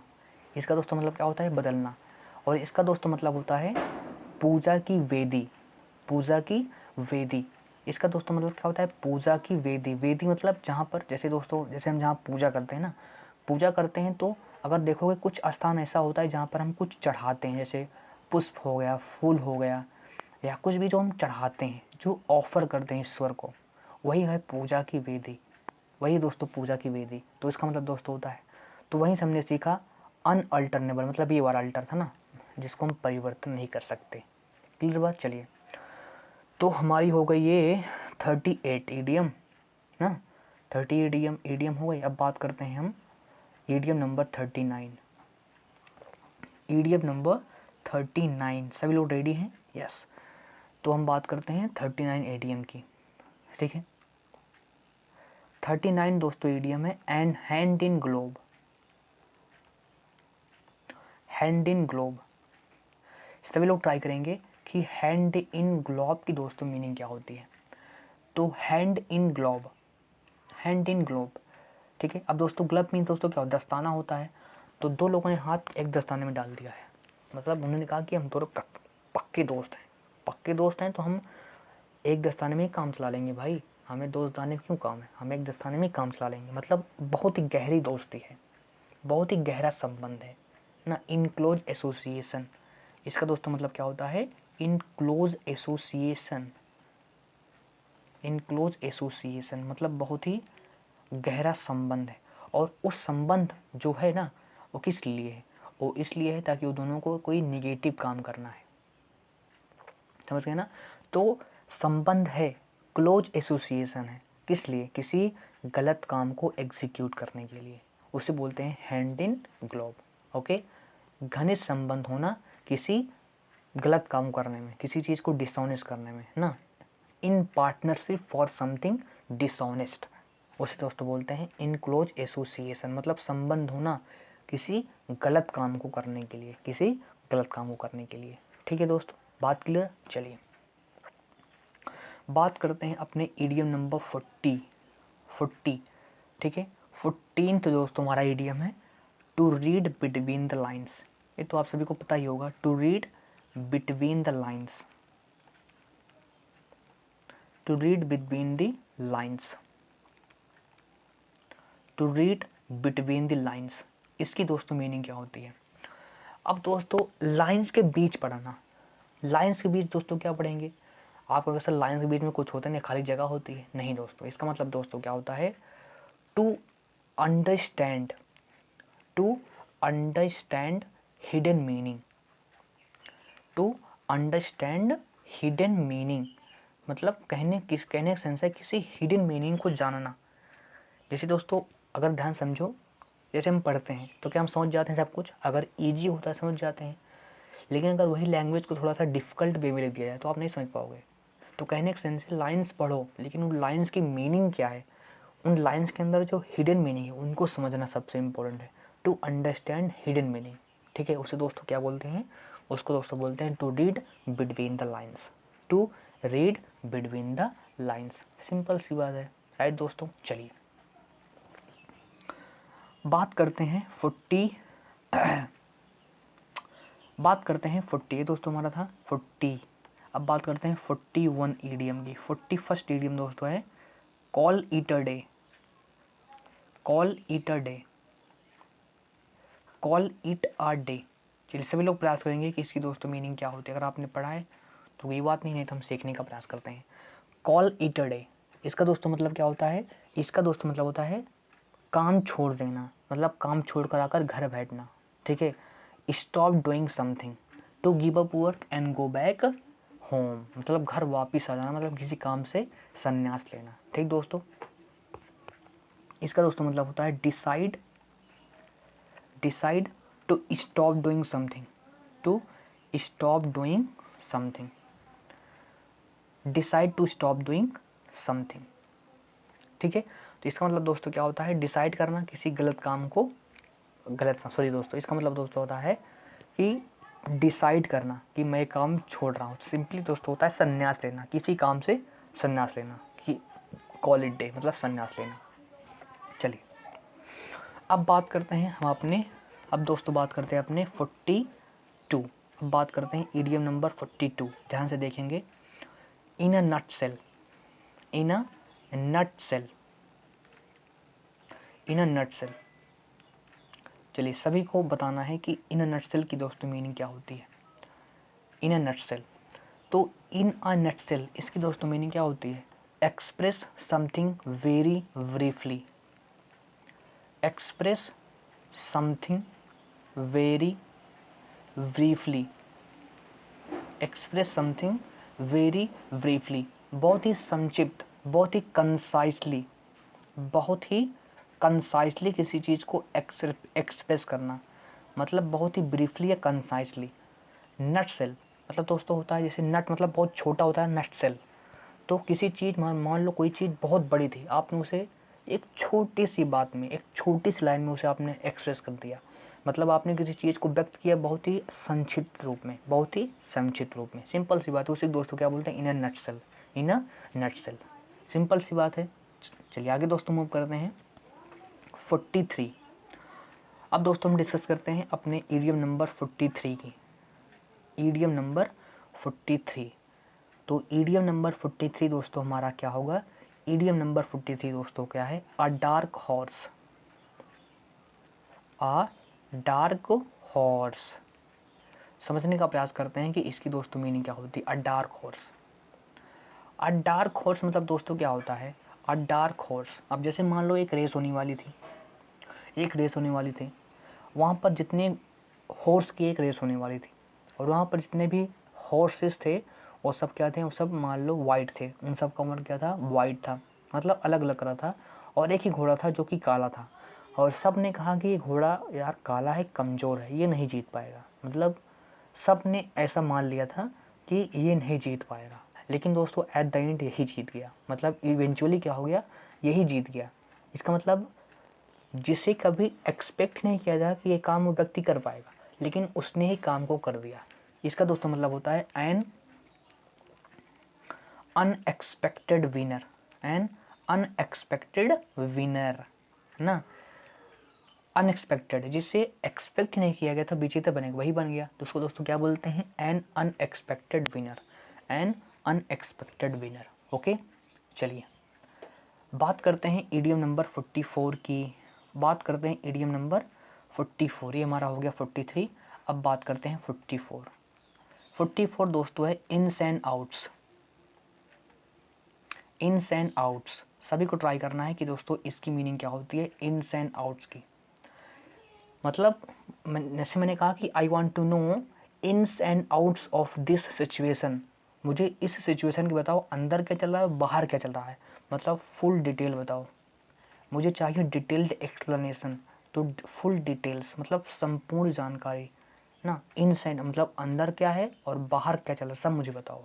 इसका मतलब होता है फुल डिटेल्स, पूरी इन्फॉर्मेशन। ठीक दोस्तों, क्या बोलते हैं? इन्स एंड आउट मतलब होता है detailed information, detailed information. Okay, चलिए आगे दोस्तों मूव करते हैं, बात करते हैं 45 दोस्तों वर्ड की, और 45 नंबर ईडीएम की। 45 दोस्तों ईडीएम की, ध्यान से समझना। A blessing in disguise, a blessing in disguise, disguise, disguise, a blessing in disguise. समझने का प्रयास करते हैं कि इसकी दोस्तों मीनिंग क्या होती है। सबसे पहले होता है ब्लेसिंग, ब्लेसिंग मीन्स आशीर्वाद या कोई प्लीजेंट चीज़, और डिसगाइज मतलब क्या होता है? छल, छल या कपट या कोई डिसीट। अब दोस्तों किसी ने आपको आशीर्वाद दिया छल के रूप में, छल के रूप में, मतलब कहने का सेंस ये है कि कोई चीज़ जब हमारे जीवन में होती है पहली बार, से मान लो आपके जीवन में कोई अनप्लीजेंट चीज़ होती है, ठीक है, तो फर्स्ट टाइम जब वो आएगी तो आपको लगेगा कि ख़राब हुआ, लेकिन अगर ध्यान से आप चीज़ों को देखोगे ना, जब आप डॉट्स को कनेक्ट करोगे तो आपको लगेगा कि वही जो अनप्लीजेंट चीज़ हुई उसका कुछ समय बाद क्या है, उसका कुछ समय बाद पड़ा प्लीजेंट इफेक्ट। क्या पड़ा? उसका कुछ समय बाद पड़ा प्लीजेंट इफेक्ट। मतलब स्टार्टिंग में लगता है कि वो ख़राब है, लेकिन कुछ समय बाद क्या लगता है, वो अच्छा ही होता है। वैसे दोस्तों आपने सुना है ना कि जो कुछ होता है अच्छे के लिए होता है। ये दोस्तों मैंने बात को अनुभव किया है अपने जीवन में, अगर आप भी अनुभव करोगे तो पाओगे कि जो कुछ होता है, जो कुछ भी होता है वो अच्छे के लिए होता है, चाहे अच्छा हो और चाहे ख़राब हो। अच्छा तो अच्छे के लिए होता है, लेकिन जो ख़राब होता है वो भी अच्छे के लिए होता है, लेकिन तुरंत नहीं बदलेगा आपको, कुछ समय बाद पता लगा कि ये काम अच्छे के लिए हुआ है। इसका दोस्तों मतलब क्या होता है, आ हिडन फेवर। आ हिडन फेवर मतलब छुपा हुआ फेवर है, छुपा हुआ फेवर है। क्या है, छुपा हुआ फेवर है ना, जिसको आप हिडन है अभी नहीं जान पाओगे, कुछ समय बाद जान पाओगे, उसे बोलते हैं अ ब्लेसिंग इन डिस्गाइज। चलिए बात करते हैं 46th ईडियम की। अब बात करते हैं 46th ईडियम की, और 46 दोस्तों ईडियम हमारा क्या है, 46 दोस्तों ईडियम है, क्या है 46 दोस्तों ईडियम है, ग्रीज दी पाम। ग्रीज दी पाम। चलिए सभी को बताना है कि इसकी दोस्तों मीनिंग क्या होती है। ग्रीज, ग्रीज दी पाम। पाम मतलब दोस्तों हथेली, ठीक है, हथेली पर तेल देना। ग्रीज मतलब दोस्तों ये होता है ना तेल देना, तो इसका दोस्तों मतलब होता है रिश्वत देना, ब्राइब। ब्राइब, ब्राइब मतलब दोस्तों क्या होता है, रिश्वत देना। इसका दोस्तों मतलब क्या होता है, रिश्वत देना। ग्रीज द पॉम, ठीक है, क्या दोस्तों बोलते हैं, ग्रीज दी पॉम बोलते हैं, ठीक है, सिंपल सी बात है। चलिए आगे दोस्तों मूव करते हैं, बात करते हैं ईडियम नंबर 47। बात करते हैं ईडियम नंबर 47। 47 दोस्तों ईडियम है sit on the fence. Sit on the fence. सभी को ट्राई करने हैं कि इसकी दोस्तों मीनिंग क्या होती है। Sit on the fence, sit on the fence. तो सिट ऑन द फेंस, अब दोस्तों समझने का प्रयास करते हैं। फेंस मीन्स होता है कोई दोस्तों बाउंड्री, कोई बाउंड्री। जैसे मान लीजिए यहाँ पर एक बाउंड्री है, ठीक है, और इस तरफ कोई चीज़ है और इस तरफ भी कोई चीज़ है, इस तरफ भी कोई चीज़ है और इस तरफ भी कोई चीज़। जैसे दोस्तों मान लेते हैं, जैसे मान लो आप मैरिड हो, तो इस तरफ मान लो वाइफ है और इस तरफ मदर है, ठीक है, और आप बीच में हो। अब भाई समस्या फंसी कि किस तरफ जाएं, कि किस तरफ जाएं, ठीक दोस्तों, कि किस तरफ जाएं। जैसे दोस्तों कभी कभी झगड़ा हो जाता है घर में, तो ऐसा होता है कि वाइफ की तरफ जाएं कि मदर तरफ जाएं, मतलब आप डिसाइड ही नहीं कर पा रहे हो कि किसका फेवर लें। हम डिसाइड ही नहीं कर पाते किसका फेवर लें, लेकिन दोस्तों मैं डिसाइड कर लेता हूँ, ठीक दोस्तों, I always go with my mom, ठीक है। क्योंकि दोस्तों मेरा पर्सनल मैटर जाने दीजिए, लेकिन इसका मतलब दोस्तों क्या होता है कि अनडिसाइडेड होना, मतलब निर्णय ना ले पाना, unable to decide, unable to decide. क्या करना है आप समझ ही नहीं पा रहे हो, डिसाइड ही नहीं कर पा रहे हो, ठीक है, उसे दोस्तों बोलते हैं सिट ऑन द फेंस। क्या बोलते हैं, सिट ऑन द फेंस बोलते हैं। अब बात करते हैं 48th ईडियम की। ये दोस्तों क्या थी, ये हमारी थी 47th। अब बात करते हैं 48th ईडियम की। 40 दोस्तों 8th ईडियम है, ध्यान समझिएगा। Fair weather friend, fair weather friend, fair weather friends, fair weather friends, ठीक है दोस्तों। ये आपने जरूर एक्सपीरियंस किया होगा कि दोस्तों क्या होता है फेयर वेदर फ्रेंड्स, ठीक है। इसका मतलब दोस्तों क्या होता है, इसका मतलब होता है जब मौसम अच्छा होता है तब हमारे दोस्त होते हैं, लेकिन जब मौसम बिगड़ा तो दोस्त भाग जाते हैं। इसका मतलब दोस्तों होता है जब हमारी सिचुएशन अच्छी होती है, जब हमारे, ठीक है, जब हमारा समय अच्छा होता है तभी सभी दोस्त होते हैं, लेकिन दोस्तों जैसे ही समय बिगड़ा तो दोस्त किसी काम के नहीं होते। इसलिए दोस्तों मैं चाहता हूँ, ठीक है, आज के ज़माने में सच्चे दोस्त मिलना इज़ लाइक अ वाव, मतलब कहने का सेंस है कि आज के ज़माने में सच्चे मित्र मिलना वो क्या है, वो it is like to flog a dead horse ना, मतलब है मिल सकते हैं लेकिन बहुत ही लाखों में एक ही होंगे जो ऐसे दोस्त मिलते हैं जो साथ देते हैं, और जो आपका समस्या में साथ देता है दोस्तों वही समझ लो आपका मित्र है, वही आपका क्या है, मित्र है। और जो आपका जीवन बर्बाद करे, ठीक है, वो दोस्त के रूप में क्या है, शत्रु है। और दोस्त के रूप में दोस्तों क्या है, शत्रु है, ध्यान रखना है, ठीक है। तो दोस्त मुझे लगता है बनाओ, लेकिन ऐसा दोस्त कोई मिलेगा नहीं, तो इससे बढ़िया मत बनाओ, खुद को ही दोस्त मान लो यार, खुद को ही दोस्त मान लो। अगर आप अपने अच्छे दोस्त बन जाओगे ना तो आप अपने आप को निखार दोगे। अगर आप अपने खुद के अच्छे दोस्त बन जाओगे ना, be your self your friend, समझ गए ना, मतलब खुद ही आप अपने दोस्त बनो। जब अपना दोस्त आप अच्छे से बन जाओगे तो अपने आप को निखार दोगे आप, समझ गए ना। तो इसका मतलब दोस्तों मतलब होता है friends in good time. Friends in good time मतलब सही समय के दोस्त। जब समय खराब हुआ तो यही से दोस्त भाग लेते हैं, तो इसका मतलब दोस्तों होता है फ्रेंड्स इन गुड टाइम। ठीक दोस्तों, इसका दोस्तों मतलब क्या होता है, इसका दोस्तों मतलब होता है फ्रेंड्स इन गुड टाइम, सही समय के दोस्त। और बात करते हैं हमारे 49th idiom and this is the second last idiom. ठीक दोस्तों, चलिए सभी को प्रयास करना है कि दोस्तों इसकी मीनिंग क्या होगी। चलिए दोस्तों, ईडियम आपके सामने Herculean task. Herculean task, Herculean task, सभी को बताना है कि दोस्तों इसकी मीनिंग क्या होती है। हरकुलियन टास्क की दोस्तों मीनिंग क्या होती है, हरकुलियन टास्क। ठीक है, इसका दोस्तों मतलब होता है, इसका दोस्तों मतलब होता है very difficult task. Very difficult task, very difficult task.